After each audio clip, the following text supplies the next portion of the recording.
नमस्कार। दिवाली के पहले दो बड़ी खबरें, एक तो अमेरिका में बाइडेन का जीतना और उसके बाद भारतीय शेयर बाजारों का उछलना। ऑल टाइम हाई पर है शेयर बाजार, इसलिए बड़ा जरूरी है कि दिवाली के पहले ये जो आतिशबाजी हो रही है इसको कॉन्टेक्स्ट में समझा जाए। हम बात कर रहे हैं स्टॉक मार्केट के रॉक स्टार सौरभ मुखर्जी से, जो फाउंडर और चीफ इन्वेस्टमेंट ऑफिसर हैं मार्सेलर इन्वेस्टमेंट मैनेजर्स के। सौरभ, आपने हमारे लिए वक्त निकाला, बहुत शुक्रिया। सबसे पहला सवाल तो यही है कि आज बाजार इतना तेजी से क्यों भाग रहे हैं? देखिए, हमारे देश में बाजार तेजी से भागने के दो वजह अलग अलग हैं। एक तो कोविड का जो अंधकार था, कोविड का जो अंधेरा था, वो धीरे धीरे लग रहा है। वो अंधेरा शायद पिघल रहा है और उजाले की नजर आ रही है। Both in terms of economic recovery की साफ झलक दिख रही है और कोविड के केसेस भी आधे हो गए हैं। डेली जो रन रेट रहा था कोविड केसेस का, वो भी आधा हो गया। एक तो ये फंडामेंटल तरीके से देखा जाए, और जो दूसरी जो वजह है मार्केट की उछलने की, विदेशी निवेशक की ये सोच है कि जो लिक्विडिटी की लहर federal reserve, European central bank ने कोविड को टैकल करने के लिए जो लिक्विडिटी की लहर शुरू की गई थी जनवरी, फरवरी, मार्च में, वो लिक्विडिटी का लहर बरकरार रहेगा। और उसके साथ ही साथ अगर बाइडेन साहब ने थोड़ा इमर्जिंग मार्केट्स के प्रति थोड़ा प्यार दिखाया, थोड़ा मोहब्बत दिखाई, तो लिक्विडिटी, ग्लोबल लिक्विडिटी और नए यूएस प्रेसिडेंट का प्यार एक इमर्जिंग मार्केट्स के लिए एक जबरदस्त कॉकटेल बन सकता है। तो अलग अलग तो डायनामिक है, इकोनॉमिक रिकवरी और कोविड का अंधेरा पिघलना, और दूसरा लिक्विडिटी की लहर और जो बाइडेन का इलेक्शन। लेकिन जो बाइडेन का इलेक्शन इंडियन मार्केट के लिए सिग्निफिकेंट फैक्टर तो है ना, और अगर वो सिग्निफिकेंट फैक्टर है तो वो इमर्जिंग मार्केट के लिए तो कोई स्ट्रेटजी बनाएंगे नहीं, लेकिन वो क्या करेंगे ऐसा जिसके कारण इन्वेस्टर्स इमर्जिंग मार्केट की तरफ देखेंगे? हम सुनते हैं कि डॉलर, उनके एक्शन से डॉलर वीक हो जाएगा, ऐसा क्यों होगा? देखिए, जैसे संजय जी, आप तो जानती हो, मैं काफी साल से थोड़ा सर्कमस्पेक्ट हूँ इस मुद्दे पे कि पॉलिटिशियन, नेता कुछ खास इकोनॉमी को बिगाड़ सकता है या उसको सुधार सकता है, राइट? सो ये एक हमारे सारे बड़े दुनिया के सारे बड़े डेमोक्रेसीज में एक बड़ी सी उम्मीद रहती है कि लीडर फरिश्ता होगा, लीडर कोई नई डॉन ले आएगा।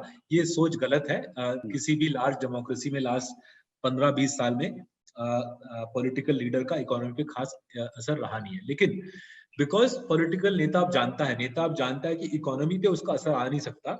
नेता दूसरे जज्बाती मामलों को लेके बहुत उछालता है, राइट? सो वो विदेश में हो या एशिया में हो, जज्बाती इश्यूज, मजहब का इशू, रेस का इशू, फॉरेनर को धमकी देने की इशू पे, और इन सब मामलों में डोनाल्ड ट्रंप साहब माहिर थे।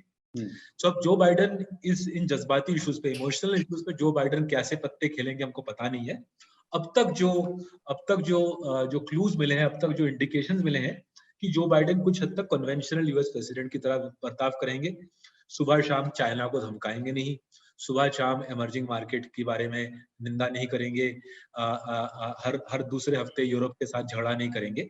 तो अगर ऐसा एक माहौल आ गया तो कॉन्फिडेंस ग्लोबल इकोनॉमी में, कॉन्फिडेंस ग्लोबल फाइनेंशियल सिस्टम में इंप्रूव हो सकती है। तो ये एक उम्मीद है आज की डेट में। इस उम्मीद पे लोग थोड़ा खुश हो रहे हैं। बट जैसे कि मैंने आपके ही वेबसाइट में मैंने एक पीस भेजा है, ये सोच कि नेता इकोनॉमी को बिगाड़ लेगा या सुधार लेगा, ये सोच पुराने जमाने की सोच है। पॉलिटिकल नेता से इकोनॉमी के ऊपर कुछ खास असर नहीं पड़ता, सेंटिमेंटल असर बहुत पड़ता है। बहुत इंटरेस्टिंग बात बताई आपने।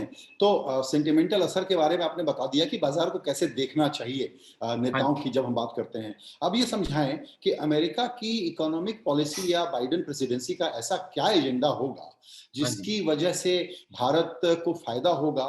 किन चीजों पर, किन सेक्टर्स पर वो नजर रखे? तो पहला तो जब ये बात जो भी शुरू हुई है, पता नहीं किस हद तक ये सच है, बट सुनने को आ रहा है कि आईटी जो H1B वीजा है, इंडियन इमिग्रेंट्स का यूएस में जाने का जो सिलसिला है, वो शायद फिर से थोड़ा रिलैक्स हो जाए। इससे आईटी सर्विसेज कंपनी को थोड़ा सा फायदा होगा। आईटी सर्विसेज कंपनी इंडिया की वैसे ही बहुत मजबूत है, और क्लाउड और रिमोट वर्किंग से इतना कुछ उन्होंने कर लिया है कि आई डोंट थिंक उनको प्लेन भर भर के अब H1B वीजा वाले लोगों को भेजने की इतनी दरकार है। बट सेंटिमेंटली आईटी सर्विसेज को एक फायदा हो सकता है। दूसरा जो मुद्दा मेरे ख्याल से काफी दिलचस्प होगा है चाइना का जो जियोपॉलिटिकल थ्रेट उभर के आया है, राइट? ताइवान में नॉर्थ कोरिया के साथ चाइना कैसे गेम खेलता है, साउथ कोरिया को धमकाता है। इंडिया के साथ जो चाइना की जो टेंशन रही है सरहद पर, चाइना का जो जियोपॉलिटिकल जो स्टेटस की डिमिनिशन है, एक थ्रेट परसेप्शन जो बढ़ गई है, उसका कुछ वो वाला मुद्दा लेके जो बाइडेन आगे अग्रसर होंगे या फिर से चाइना से गले मिलाने की चेष्टा होगी। अगर जो बाइडेन ने जो जिसको क्वाड स्ट्रेटेजी बोली जाती है, जापान, ऑस्ट्रेलिया, इंडिया और अमेरिका मिलके चाइना को कंटेन करने की चेष्टा करें, तो उसका इंडिया के डिफेंस पॉलिसी के ऊपर, हमारे डिफेंस मैन्युफैक्चरिंग के ऊपर काफी भारी असर हो सकता है। जो मेरे को जो लगता है, अगर Trump administration, Obama administration, Trump administration में काफी कंटिन्यूटी थी कि इंडिया अपने वेपन्स अमेरिका से लेगा, अपने एयरक्राफ्ट अमेरिका से लेगा, उसके बदले में अमेरिका इंडिजिनाइज करने के लिए तैयार होगा। ये सारे जो शायद देखिए एक्सट्रीम में देखे तो लॉकहीड मार्टिन इंडिया में शायद फैक्ट्री खड़े करने की उम्मीद रखेगा। तो एक आईटी सर्विसेज, दूसरा पूरा डिफेंस वाला मामला, defence production and defence equipment production in India, और तीसरा area I will say is manufacturing exports from India to America. काफी सारे मैन्युफैक्चरिंग एक्सपोर्ट्स पे टैरिफ लगाए गए थे ट्रम्प एडमिनिस्ट्रेशन के दौरान।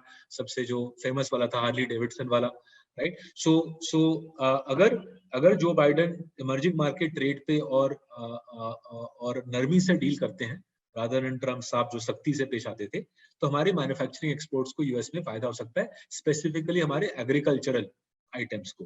अब तक काफी भारी टैरिफ लगाए गए हैं अमेरिका ने इंडियन एग्रीकल्चरल एक्सपोर्ट्स पे। अगर उस मुद्दे पे परिवर्तन आया तो हमारे फार्म सेक्टर को पूरी नई ग्रोथ मार्केट मिल सकती है। फार्मा की बहुत बात सुनते हैं। फार्मा की बात सुनते हैं, मेरे ख्याल से यूएस एफडीए का जो हॉकिश जो स्टांस रहा है इंडियन फार्मा के प्रति, वो मेरे ख्याल से बरकरार रहेगा। फार्मा के मुद्दे में मेरे ख्याल से सबसे बड़ा जो डायनामिक रहेगा होगा एपीआई का, एक्टिव फार्मास्यूटिकल इंग्रेडिएंट का। दुनिया की 90% प्रोडक्शन चाइना में होती है, इंडिया में भी काफी होती है, लेकिन इंडिया में जो प्रोडक्शन होती है ग्लोबल मार्केट के लिए वो काफी छोटा है। अगर रिलोकेशन रहा, अगर एपीआई हर देश के लिए एक स्ट्रेटेजिक सामग्री बन गई है। इवन हमारे देश में, हमारी देश की मेजॉरिटी एपीआई चाइना से आती है। भारत सरकार ने साफ साफ बोला है ये एक डिफेंस का एक बड़ा थ्रेट है, और भारत सरकार चेष्टा कर रही है कि एपीआई मैन्युफैक्चरिंग चाइना से इंडिया रिलोकेट हो। अगर यूएस भी ऐसा प्रयत्न करे तो हमारे देश की एपीआई इंडस्ट्री को बहुत बड़ा बढ़ावा मिल सकता है। जब मैं इंडस्ट्री के विशेषज्ञों से बात करता हूं, उनकी पूरी उम्मीद है कि बोथ यूएसए और इंडिया एपीआई मैन्युफैक्चरिंग इंडिया में एनकरेज करेंगे, और काफी सारा प्राइवेट इक्विटी का पैसा जा रहा है इस दिशा में। हमारे पोर्टफोलियो में डिवीज लैब नाम का एक स्टॉक है जो इस डायनामिक का बेनिफिशियरी रहा है। हमारे स्मॉल कैप पोर्टफोलियो में जीएमएम फॉडलर एल्काइल अमीन्स भी बेनिफिशियरी है। मेरे ख्याल से एपीआई का मुद्दा more than pharma is the more relevant area जहां पे फोकस करनी चाहिए। बिल्कुल, आपने डिफेंस, आईटी और अभी फार्मा के बारे में बहुत स्पेसिफिक बातें बताई। ये बताइए, क्योंकि अभी कुछ वक्त माहौल रहने वाला है, कमेंट्री आते रहेगी कि अमेरिका की वजह से इमर्जिंग मार्केट्स को, खास करके भारत को बहुत फायदा होने वाला है। हमारी जो रियल इकोनॉमी की हालत है और जो चैलेंजेस हैं, उसको देखते हुए आने वाले दिनों के लिए आप लोगों को क्या कंसर्न फ्लैग करेंगे, या किन बातों की सावधानी रखने के लिए कहेंगे? हम कहाँ नजर रखें to make up our minds? देखिए, जो इंडिया का इकोनॉमी का जो ओवरऑल जो पैटर्न है, जो ढांचा है, वो लास्ट 10-15 साल में बहुत क्लियरली एक स्पेसिफिक दिशा में बदला है। वो दिशा ऐसी है कि हर सेक्टर में एक या दो कंपनी बाहुबली बन जाते हैं, 80, 85, 90% प्रॉफिट उनके हाथ चली जाती है, और लाखों छोटे छोटे एसएमईज कुचल जाते हैं।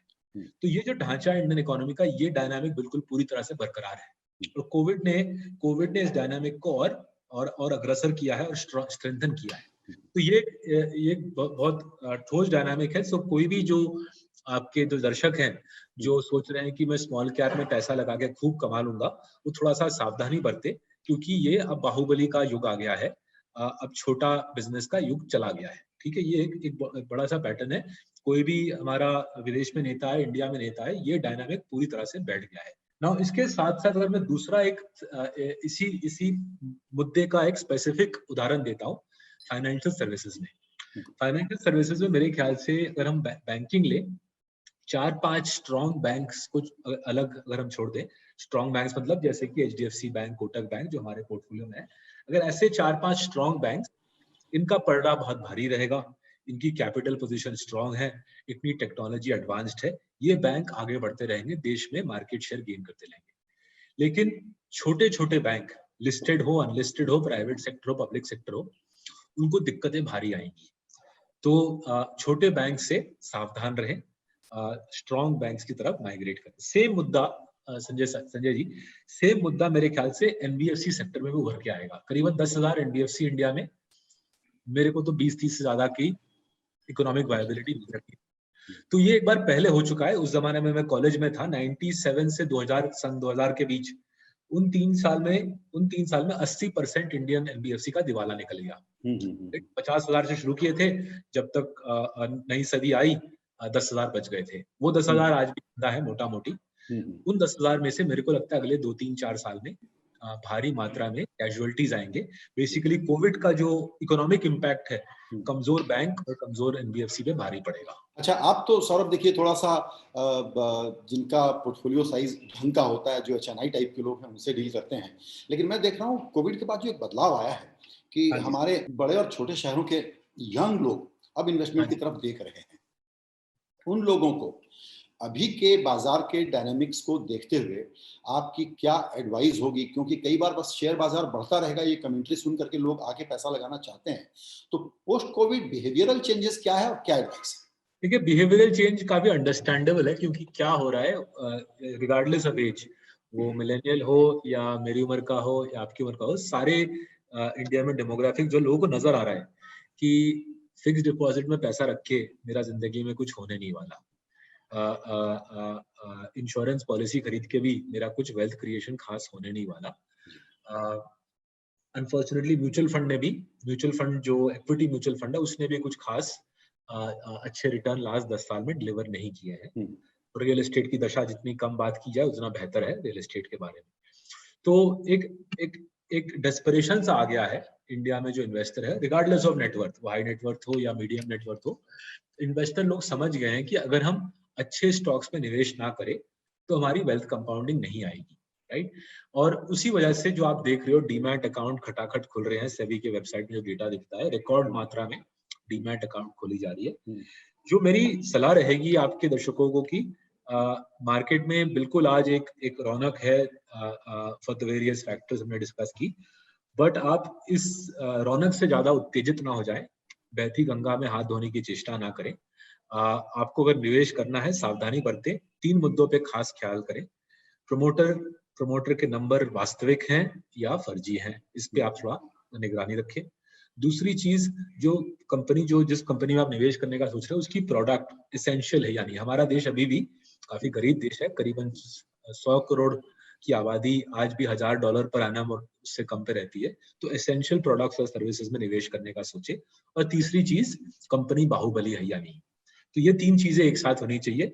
क्लीन अकाउंट्स होने चाहिए, प्रोडक्ट एसेंशियल होनी चाहिए और कंपनी की बैरियर टू एंट्री हिमालय से ऊंची होनी चाहिए।